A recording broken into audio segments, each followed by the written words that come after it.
Okay, so today we're looking at section 7.1. We're dealing with some identities. Now, we started talking about identities last chapter, but we kind of said, oh, let's hold off and we'll look at them more next chapter. And so here we are. So an identity is simply an equation. Need to sharpen my pencil here.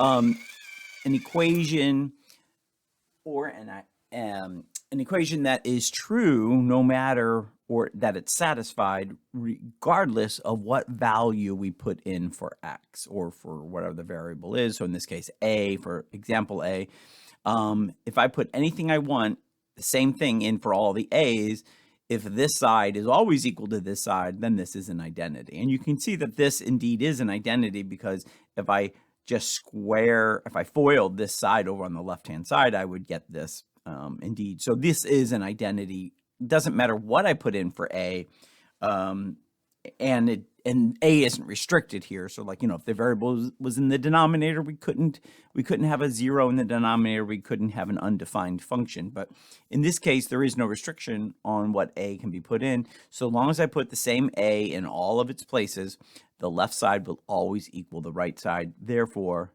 example A is an identity. All right, so example B, is this always an identity?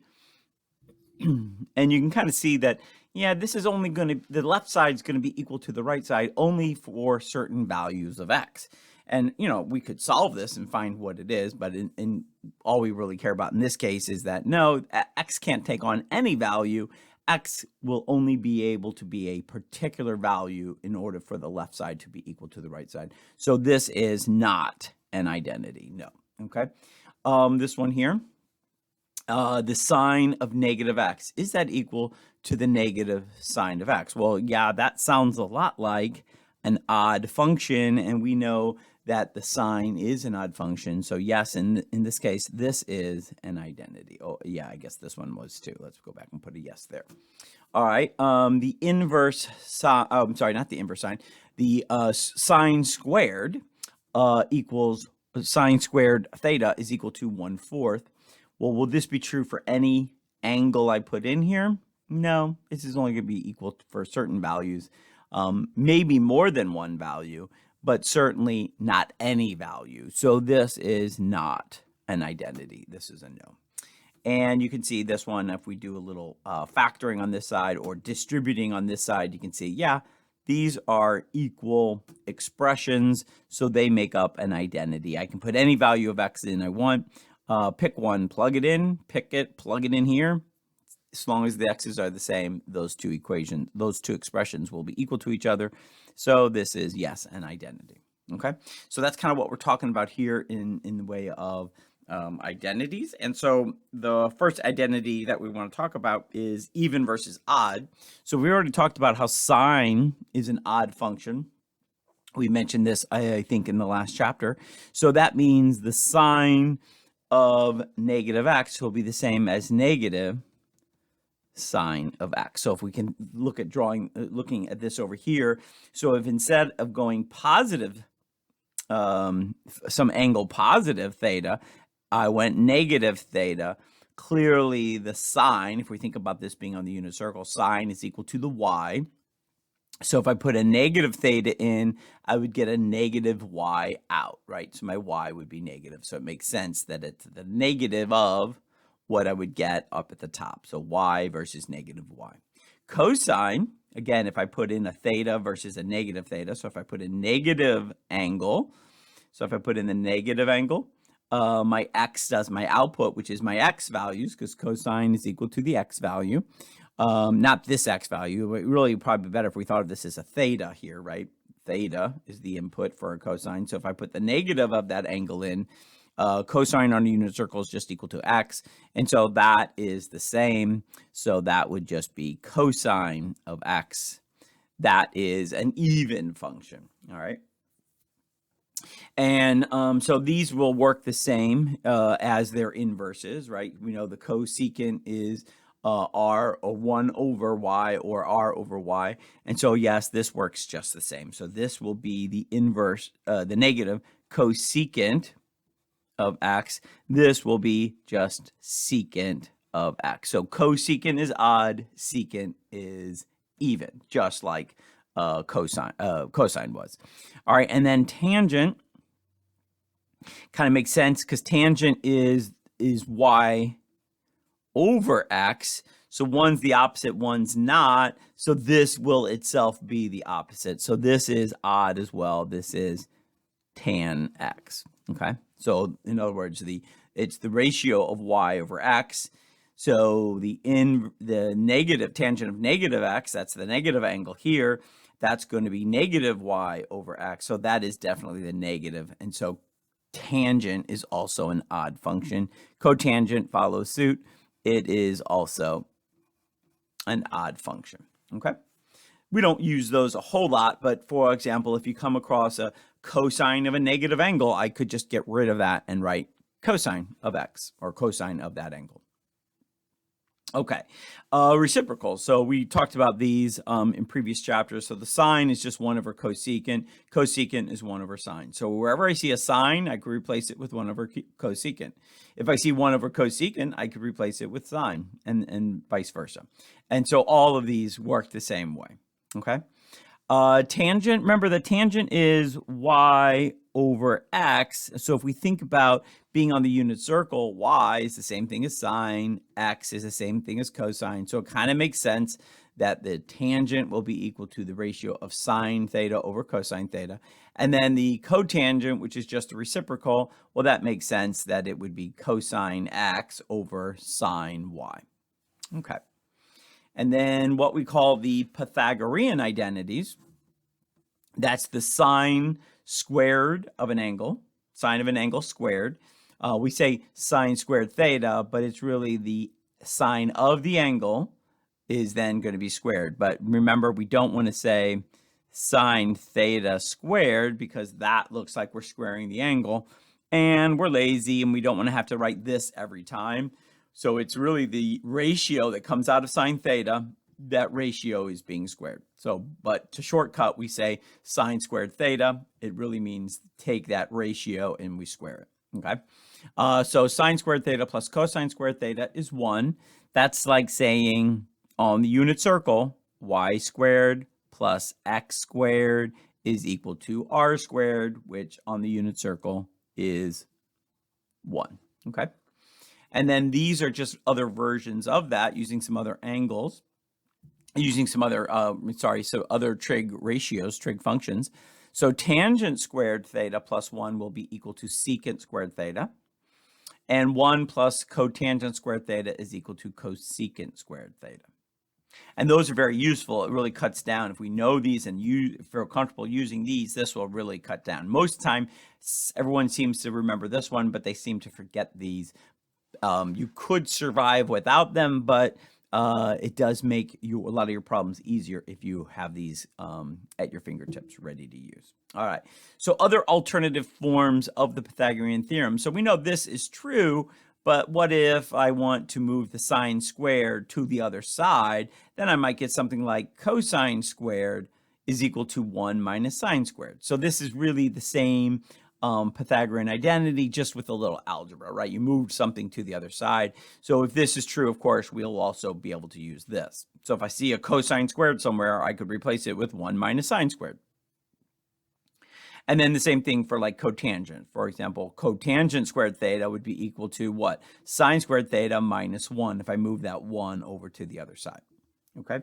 Now, don't think that these rules apply if we're not squaring. So sine theta plus cosine theta is not equal to 1. You have to have the exponents of 2 on there for those to work. Okay. So we did some similar things in the last chapter, but I said, nah, we're going to really hold off on this until the next chapter. So here we are. Use the identities to find the following trig function values. So we could, and we did these without identities in the past, but now we want to look at just using the identities as practice. So we want to use the identities to practice here. So if we know the cosine of some angle is 5 over 8, and that angle is in the 4th quadrant, find the sine. So yeah, we could draw a triangle draw an XY coordinate plane, and we're in the fourth quadrant, so I could draw a triangle, and I could label the sides, use Pythagorean theorem to find the missing piece, right? I could do all that. But what we want to do here instead is use the identities. So how could I find the sine? Well, let's use sine squared theta plus cosine squared theta is equal to 1, and let's plug in what we know. All right, we don't know sine. That's what we're looking for. So let's leave that. Sine squared theta is equal to, all right, so we know the cosine. That's 5/8. And we want to square that. And that's equal to 1. Maybe we would write this 1 because we're going to square this, right? So maybe think of that 1 as 64/64. Okay? And so the sine squared theta is that's 25. And so we really are going to get 64/64 minus 25/64. So we're going to move that to the other side. Oh, sorry, that should be a plus in here. We're going to move this to the other side. And so that gives us that the sine squared theta is equal to, what, 39/64? And then we want to get the sine, so we'll do the, well, let's just go ahead and take the square root of both sides. So I'm going to take the square root of that. I get sine theta. I get plus or minus square root of 39/64. Now, it could be two values, but plus or minus, but we know we're in the fourth quadrant. Right, so we're going to use that idea. Okay, we're in the fourth quadrant. Sine is negative in the fourth quadrant. So we know that our answer is negative square root of 39. And then we'll take this, the 64 out from underneath and just write it as 8. Okay, so our answer is negative square root of 39/8. All right, so again, we could have done this, and we've done this similar problem in the previous chapter, drawing a picture, but now we want to do it more sort of algebraically using our identities that we have up here. All right, so now find the tangent. So the tangent, I mean, we could certainly use this tangent. Let's see, we could also maybe use this identity, right? We could use this form of the identity. Probably this might be just as easy, but so there's not just one way to do this. So we know the tangent theta is equal to sine theta over cosine theta. And we're given cosine, and we know our sine, so we can just plug those in. So that would be then negative square root of 39/8 over 5/8, and that's a complex fraction. Of course, we want to simplify that. The 8s would, of course, cancel, and that leaves us with negative square root of 39/5. Okay, and now how would we find the secant?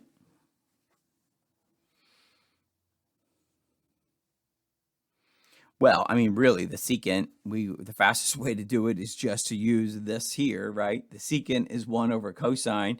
I mean, you could, be careful, it's also negative here, right? So what does that mean? So if it's negative, we can go back and think about the fact that secant is even. So the secant of negative theta is really the same as just the secant of theta because it's even. So we can just kind of ignore the negative. And now probably the easiest, you could use like maybe a version of this, right? And then take the square root, but probably easier to use this identity, the reciprocal identity. This is simply equal to 1 over cosine theta. And let's see, so that would be 1 over, and we know the cosine is 5/8. This is simply equal to 8/5. Okay, so we used a couple different things there. We got rid of the negative because of the fact that secant is an even function. And then we used the reciprocal identity. That's probably the fastest one. I mean, again, you could use this identity, but I think that's more work than you need to. Pick the easiest identity possible. All right, let's look at example 3. Write tangent theta in terms of cosine.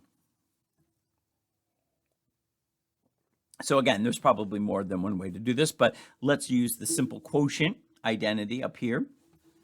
So I know that tangent theta is equal to sine theta over cosine theta. And okay, so we want just cosine. So we want to get rid of the sine. We want to write sine in terms of cosine. So how are sine and cosine related? Well, again, we have this identity that relate the sine and the cosine. So I could say, well, I know that sine squared theta plus cosine squared theta equals 1. And so really, I'm almost going to use this form of the equation here. Take the sine to the other side. Cosine squared theta is equal to 1 minus sine squared theta. And then ultimately, we could take the square root of both sides to get, oh, wait a minute, I'm doing this the wrong way. We want to find what sine is. I'm solving for cosine. I want to solve for sine. Sorry. We want to go back. We want to take out the sine and write it in terms of cosine. So we want sine left on the left-hand side by itself. We want to take the cosine squared over. And now we could take the square root of both sides. So that leaves us with sine theta equals, and again, plus or minus square root of 1 minus the cosine squared theta. Now, it's not that there are two answers. You would simply be using whichever one, the plus or minus, that is correct for the particular angle, depending on which quadrant you're in. So how would we do that then? Now we know what sine is. We could plug that back in to this, and now we have nothing but cosines. We have plus or minus the square root, 1 minus cosine squared theta over cosine. So we've taken tangent and written it as nothing but cosines. Okay, so again, this one doesn't mean that we have two answers. The tangent of the angle is not both plus or minus. It's just depending on what quadrant it falls in, whether it's going to be plus or minus. So in this particular case, it does not mean that we actually have two answers. We really will only have one. Okay, and then let's look at the last example. And I'm sort of obliterated it a little bit here. We want to write 1 plus tangent squared theta over 1 minus sine squared theta in terms of sines and cosines. And then we want to simplify, we want to simplify that expression and then make sure there's no quotient in our final answer. Okay, so your final answer may not just have sines and cosines in it, but we want to have no quotient in it. And that'll be kind of a hint on when you should stop. Some of these are hard to do because it's like simplify. Well, I mean, okay, so we don't really have set rules for simplifying trig expressions. So the next section will be a little bit more user-friendly as far as, like, when do I stop? So, this homework, some of this homework might be a little confusing because it's like we don't have set rules for like, okay, well, stop when you get to this, or this kind of expression is not considered simplified, right? Certainly we don't want complex fractions or those kinds of things. So go ahead and take this and convert it to sines and cosines. Now, one comment before we even start that problem. We have the quotient identity, which is the tangent theta is equal to sine theta over cosine theta. But know, too, that if I said tangent squared theta, well, that would be equal to sine squared over cosine, sine theta over cosine theta, quantity squared, of course. But that's a monomial and a monomial downstairs. So really that's the same as sine squared theta over cosine squared theta. So in either of these cases, if I said tangent squared theta, yeah, we don't have a separate identity for that, but you should know that that's the same as squaring the top and squaring the bottom. So that's sine squared theta over cosine squared theta, and the cotangent as well, we could do that. And I guess the same thing applies, here, for example, if I had cosine squared theta here, that would be the same as 1 over secant squared theta. So those kinds of things also apply for squaring to these as well, okay? So just so you're kind of aware of that, and you'll need that kind of idea down here. So the first thing we're wanting to do is we're wanting to write these things as just in terms of sines and cosines. And so 1 plus tangent squared theta over 1 minus secant squared theta, we'll rewrite that. So that gives us 1 plus, and we'll say sine squared theta over cosine squared theta over 1 minus, and then instead of secant squared theta, we can write that as 1 over cosine squared theta. All right, so now, obviously, this needs to be simplified. This is clearly not simplified because this is a fraction within fractions. And so remember, one good way of clearing out complex fractions is to multiply the top and bottom by the common denominator, by the least common denominator of any fraction in here. So that would be multiply it by cosine squared theta over cosine squared theta. Remember, that is equal to 1, so I'm allowed to do that, but I need to distribute it to both parts upstairs and both parts downstairs. So what does that give us? That gives us cosine squared theta plus sine squared theta. The cosines here would cancel. And then on the bottom, we get cosine squared theta minus, cosine squared theta minus 1. All right, and so think about what we could do with those. Simplify those further. So the top is just the Pythagorean identity. So we could replace that with a 1. Does the bottom look like something familiar?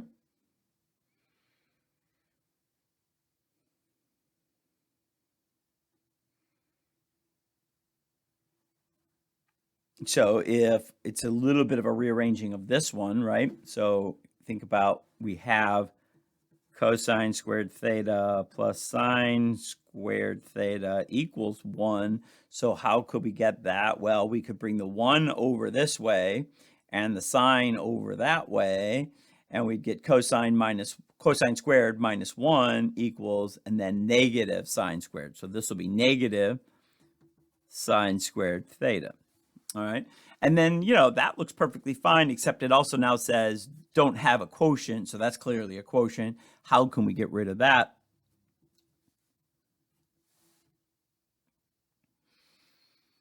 And so remember the 1 over sine is equal to cosecant, and it works the same. If that's squared, and that would be also squared. So in this case, it is squared. So this is just equal to cosecant squared theta, but don't forget your minus sign, so it's negative cosecant squared theta. Okay, so clearly, I mean, this is like more simplified than what we had originally, but it's a little, it's a little hard to figure out, like, well, when should I stop with these things? And so on a test, we won't give you things where here's an expression and now simplify it, because there's not a clear defined rule on, like, well, when can I stop? Like, well, what's wrong with this? Well, clearly we want to do something more with this because there's simple identities that we can apply to these things, but there's just not a general good rule for, like, when is simplified, enough. But we won't give you those kinds of problems on the next assessment. Instead, we'll give you what we're going to talk about more in the next section. This is sort of building up to it. We're going to use these identities that we've learned on this lesson to prove that two expressions set equal to each other are identities. So we're going to be looking at identities, but strictly trig identities, kind of like these, and verifying that they are indeed identities. And so we don't worry. I mean, the homework, some of this homework might be a little confusing because it's like, well, when do I stop? But don't worry, we'll have definitive rules for when to stop in the next section. So it'll be a little bit more clear. All right, so your homework tonight is this stuff. That will be due next class, in the morning as usual, at 8 o'clock, and the next day we have class. And so then I will see you then. All right. Have a good one.